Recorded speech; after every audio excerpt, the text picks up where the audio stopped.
Hello बच्चों, स्वागत है आप सभी का गर्दा कोचिंग सेंटर में। आज हम लोग पढ़ने वाले हैं प्रिज्म के बारे में।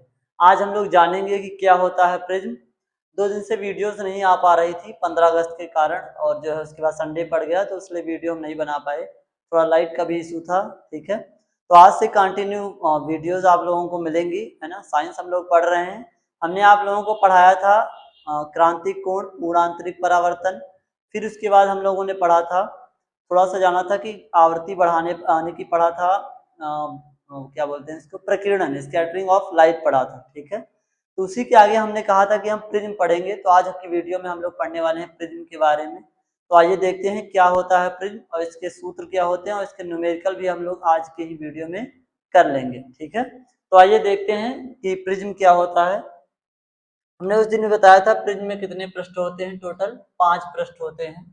तो यहाँ से हम लोग क्या पूछा जो जाता है वही पोर्शन पढ़ लेते हैं। प्रिज्म क्या बोलते हैं इसको, प्रिज्म, ठीक है। प्रिज्म को इंग्लिश में भी प्रिज्म ही बोला जाता है, ठीक है। तो प्रिज्म आप लोगों ने लैब में देखा होगा, कांच का होता है, ठीक है। उसमें 5 पृष्ठ होते हैं। तो आप लोगों ने लैब के अंदर देखा होगा अगर गए हैं तो प्रिज्म में सबसे पहला फार्मूला जो होता है, ये फार्मूला होता है n बराबर साइन, हाँ एक बार चाहे चित्र से समझ लीजिए। जैसे हमारे पास कोई क्या है, ये एक प्रिज्म है, क्या है, ये एक प्रिज्म है, ठीक है। इसको हमने क्या मान लिया, यह एक क्या हो जाएगा, प्रिज्म हो जाएगा, ठीक है। यहाँ पर ये होता है प्रिज्म कोण ए। प्रिज्म कोण को किससे लिखते हैं, ए से डिनोट किया जाता है। तो ये प्रिज्म कोण हो जाएगा, ए हो जाएगा। कोई श्वेत किरण है, हमने उसमें बताया था वर्ण विक्षेपण जब पढ़ाया था, है ना। पिछली वीडियो में हमने वर्ण विक्षेपण वाले में समझाया था कि क्या होता है जब कोई श्वेत किरण, ये कैसी किरण है, श्वेत किरण, ठीक है। जब कोई श्वेत किरण किसी प्रिज्म से टकराती है तो अपने क्या होती है, अवयवी रंगों में बिखर जाती है। इसी घटना को हम लोग क्या कहते हैं, इसी घटना को हम लोग कहते हैं वर्ण विक्षेपण, डिस्पर्जन ऑफ लाइट। तब होगा क्या, ये प्रकाश किरण कहाँ से जा रही, विरल से सघन में प्रवेश कर रही। इसको जाना तो ऐसे चाहिए, लेकिन ये ऐसे न जा करके इसका क्या हो जाएगा, अपवर्तन हो जाएगा। क्या हो जाएगा, अपवर्तन, ठीक है। इसको जाना कैसे चाहिए था, सीधे, लेकिन ये विरल से, क्योंकि बाहर वायु है, क्या है, वायु। तो बाहर हवा है और अंदर ये क्या है, कांच है। तो विरल से सघन में जा रही है। कहां से कहां जा रही है, विरल से सघन में। और जब कोई चीज विरल से सघन में जाती है तो अविलंब की ओर झुक जाती है, क्योंकि यहाँ पर बीच से क्या होगा, अविलंब डाला गया होगा, ठीक है। इस तरीके से क्या डाला गया होगा, अविलंब डाला गया होगा। तो ये क्या हो जाएगी, झुक जाएगी, किसकी तरफ, अविलंब की ओर। जाना तो इसको सीधा चाहिए था, लेकिन ये अविलंब की ओर झुक जाएगी। और इसी तरीके से यहाँ भी अविलंब डाला गया होगा, ठीक है। कैसे डाला गया होगा, यहाँ पर भी अविलंब डाला गया होगा। अब की बार क्या हो रहा है, किरण जा रही है कहाँ से, सघन से विरल में, तो अविलंब से दूर हट जाएगी। तो इस प्रकार से ये किरण चली जाएगी, ठीक है। तो जब कोई श्वेत प्रकाश किरण होती है वो प्रिज्म से गुजरती है, तो इस प्रकार से इसका क्या हो जाता है, अपवर्तन हो जाता है। तो इसको जाना चाहिए था इस प्रकार से सीधे, लेकिन ये जा कहाँ से रही, यहाँ से। तो यहाँ से जो एंगल बनता है इसका, इसकी इसी को हम लोग कहते हैं विचलन कोण, डेलेम बोला जाता है। ये क्या हो जाएगा, विचलन कोण, है ना। तो इसको हम लोग क्या बोलते हैं, विचलन कोण। ए क्या है, प्रिज्म कोण, और डेलेम क्या है, विचलन कोण। इस कांच का कुछ ना कुछ अपवर्तनांक होगा, जिसको हम लोग एन से लिखते हैं। एन क्या हो जाएगा, अपवर्तनांक। क्या हो जाएगा, एन क्या है, रिफ्रैक्टिव इंडेक्स या फिर अपवर्तनांक हो जाएगा। तो इसी का एक फार्मूला होता है, पहला फार्मूला, एन बराबर sine del m plus A by 2, और बटे में भी होता है साइन ए बाई। तो ये हो जाता है अपवर्तनांक का सूत्र, ठीक है। एन बराबर sine del m plus A by 2 upon sine A by 2। तो इस प्रकार से इसका फार्मूला हो जाएगा जो है एन का अपवर्तनांक निकालने का, ठीक है। इसी प्रकार से अगर कोई पतला प्रिज्म है, यानी पतले प्रिज्म के लिए, इसके लिए पतले प्रिज्म के लिए, पतले प्रिज्म के लिए, तो पतले प्रिज्म के लिए फार्मूला क्या हो जाता है, पतले प्रिज्म के लिए होता है एन बराबर, या फिर अगर विचलन कोण निकालना है, डेलेम बराबर n-1 इंटू ए। तो ये इसका फार्मूला हो जाता है, ठीक है। होता क्या है, यहाँ पर हम लोग सारी चीजें निकालते हैं। एन बराबर रियल में फार्मूला इसका जो होता है साइन आई बटे साइन आर होता है ना। हमने पढ़ा है स्नेल का नियम, ठीक है, हमने पढ़ाया है। अगर आप लोगों ने पिछले वीडियो नहीं देखे हैं तो एक बार देख करके आइए, ठीक है, ज्यादा समझ में आएगा। स्नेल का नियम पढ़ाया, एन बराबर साइन आई बटा साइन आर, वहीं से ये निकलता है। क्योंकि आई की जगह पर क्या होता है, आई बराबर आ जाता है del M plus A by two, और आर की जगह पर क्या आ जाता है, ए बाई टू। तो इस प्रकार से हम लोगों ने क्या किया, यहाँ पर इसका मान पुट कर दिया जाता है, ये फार्मूला निकल करके आ जाता है, ठीक है। क्लास 12 में इसका डेरिवेशन कराया भी जाता है बहुत अच्छे से। तो क्या हो जाएगा, प्रिज्म के लिए एन बराबर फार्मूला है sine del M plus A by two, दूसरा साइन ए बाई टू बटे में साइन ए बाई टू, पतले प्रिज्म के लिए डेल एम बराबर N minus one into A हो जाता है, ठीक है। हमने पढ़ाया था यहाँ पर, ये श्वेत प्रकाश किरण जब यहाँ से गुजरती है तो अपने 7 रंगों में व्यक्त होती है। ये 7 रंग कौन से थे, विबग्योर, क्या बताया था हमने, VIBGYOR, violet, indigo, blue, green, yellow और ऑरेंज और रेड। क्या होता है, इस तरफ से इस तरफ जाने पर क्या होता है, लैम्डा का मान बढ़ता है। किसका मान बढ़ता है, लैम्डा का, यानी तरंग दैर्घ्य बढ़ती है, ठीक है। लैम्डा क्या है, तरंग दैर्घ्य, ठीक है। तो इस तरफ से इस तरफ जाने पर तरंग दैर्घ्य का मान बढ़ता है, ठीक है। लेकिन अगर तो इसीलिए पूछा जाए कि सबसे ज्यादा तरंग दैर्घ्य की होती है, तो लाल कलर की, सबसे कम वायलेट, ठीक है। और इसका उल्टा अपोजिट क्या होती है, फ्रीक्वेंसी, आवृत्ति होती है इसकी अपोजिट, ठीक है। तो हमने ये सारी चीजें आप लोगों को बताई हैं, एक बार नोट कीजिए आप लोग, फिर हम लोग इसके न्यूमेरिकल करते हैं। तो आप लोग एक बार इसको नोट डाउन कीजिए, फिर न्यूमेरिकल लगाते हैं, ठीक है। चलिए बच्चों, सवाल देखते हैं हम लोग, न्यूमेरिकल देखते हैं। अभी हमने पढ़ाया आप लोगों को प्रिज्म सूत्र और पतले प्रिज्म के लिए सूत्र, उसी के ऊपर आधारित सवाल हैं जो हम लोग करेंगे, ठीक है। आसान आसान सवाल आते हैं, बशर्ते सूत्र याद होना चाहिए और ट्रिग्नोमेट्री के मान याद होने चाहिए, ठीक है। तो जिनको अभी ट्रिग्नोमेट्री की टेबल नहीं याद है वो लोग याद कर लेंगे, ठीक है। वैसे ऑफलाइन में इसमें हम ट्रिग्नोमेट्री ही पढ़ा रहे हैं, ऑनलाइन में भी मैथ पढ़ाएंगे, पहले साइंस खत्म हो जाए एक बार, तो ठीक है। तो आइए देखते हैं पहला सवाल क्या दे रखा है यहाँ पर। पहले सवाल में दे रखा है, किसी प्रिज्म के लिए न्यूनतम विचलन कोण 30 डिग्री और प्रिज्म कोण 60 डिग्री है। प्रिज्म के पदार्थ का अपवर्तनांक ज्ञात कीजिए। क्या ज्ञात करना है, प्रिज्म के पदार्थ का अपवर्तनांक। क्या क्या दे रखा है इसमें, न्यूनतम विचलन कोण, न्यूनतम यानी मिनिमम डेविएशन एंगल।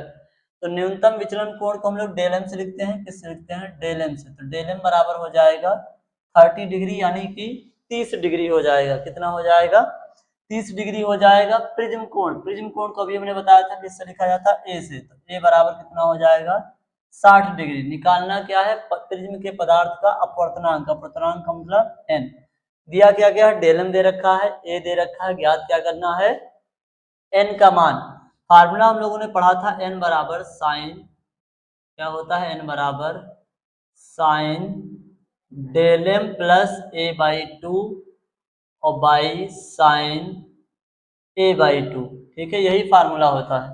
तो लगा देंगे हम लोग इसको, क्या क्या पता है, जो जो पता है पुट करेंगे। साइन डेल एम का मान है 30 डिग्री प्लस ए का मान है 60 डिग्री और बटे में 2, और फिर लिखेंगे साइन ए का मान कितना है, 60 डिग्री बटे में 2। कोई डाउट है तो आप लोग पूछ सकते हैं, इसको काटेंगे जो कट रहा है, या फिर एक इधर देखते हैं हम लोग, ठीक है। आइए इस तरफ लगाते हैं। तो यहाँ पर क्या हो जाएगा, एन बराबर साइन, और यह वाला साइन, इसको जोड़ेंगे 60 और 30 कितना हो जाएगा, 90 डिग्री है ना, 90 बटे 2, और नीचे क्या है, साइन 60 डिग्री और बटे में 2, काटेंगे 2 एक नम 2, और 30 दूनी कितना होता है, 60 होता है ना, 30 दूनी 60। इसको काटेंगे 45 दुना 90 होता है, 45 दुना कितना होता है, 90 डिग्री, ठीक है। तो यहाँ पर क्या हो जाएगा, एन बराबर साइन 45, यहाँ पर साइन 45 बचा, और यहाँ नीचे साइन 30 यानी साइन 30 डिग्री, कितना बचेगा, एन बराबर साइन 45 डिग्री और साइन 30 डिग्री। इसको सॉल्व करेंगे, हमको पता है, हमने इसीलिए कहा था टेबल याद कर लीजिए, ठीक है, ट्रिग्नोमेट्री की टेबल का बहुत काम है। तो इसको जब सॉल्व करेंगे तो क्या हो जाएगा, साइन 45 का मान होता है 1/√2, कितना होता है, उस तरफ लिखते हैं, यहाँ पर बन नहीं रहा है ना, इस तरफ आ जाइए। तो यहाँ पर लिखेंगे तो क्या हो जाएगा, एन, तो एन हो जाएगा साइन 45, तो साइन 45 का मान होता है 1/√2 होता है, कितना होता है, 1/√2, 1/√2।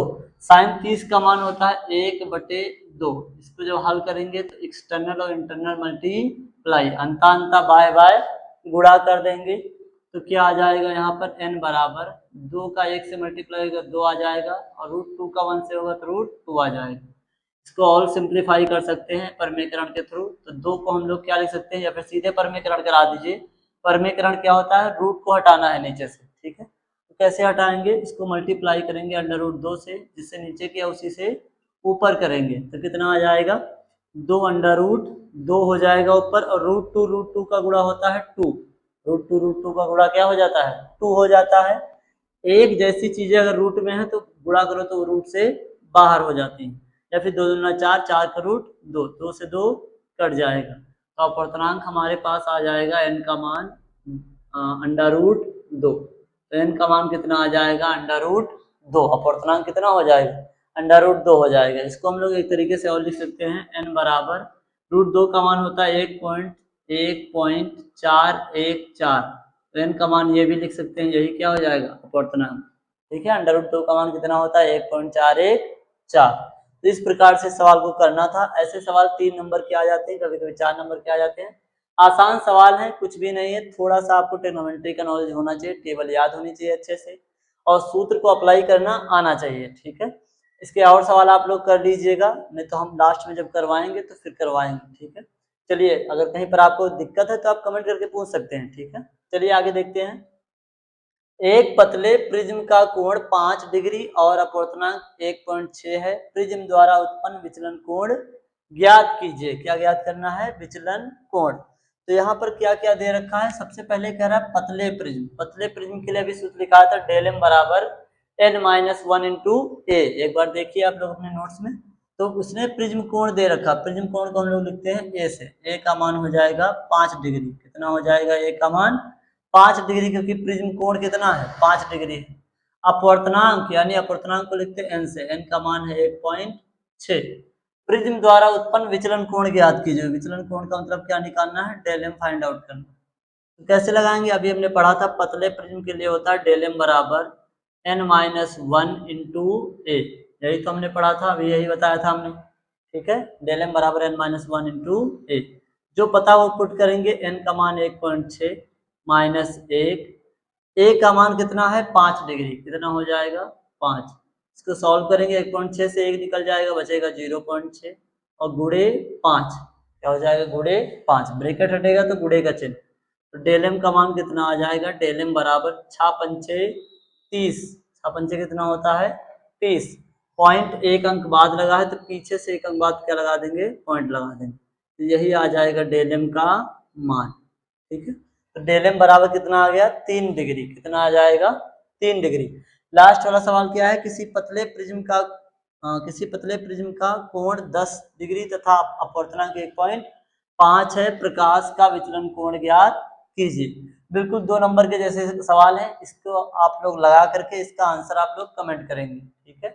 बाकी अगर आप लोगों को कहीं पर डाउट है तो आप कमेंट करके पूछ सकते हैं। और ये लास्ट वाला 3 नंबर सवाल बिल्कुल 2 के जैसा है, आप लोग इसका आंसर कमेंट में बताएंगे, ठीक है।